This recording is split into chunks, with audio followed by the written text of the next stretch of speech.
وكل نص ساعه هفتح، وكل ما الاقي الميه قلت ازود ميه سخنه تاني. هتابع معاكم لحظه بلحظه.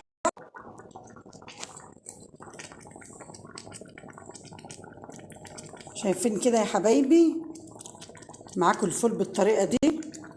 خلاص ما شاء الله ما شاء الله، يعني استوي ما اقولكوش. هوريلكوا اوضح من كده. شايفين ما شاء الله الفول معايا شكله بقى عامل ازاي؟ ما شاء الله تبارك الرحمن عجوه. وخصوصا ان الفوله بلدي من العارضه دي، مش جايباها مستورد ولا سوري ولا الكلام ده كله، دي فولتنا البلدي. شايفين الفول المدمس بقى عامل ازاي؟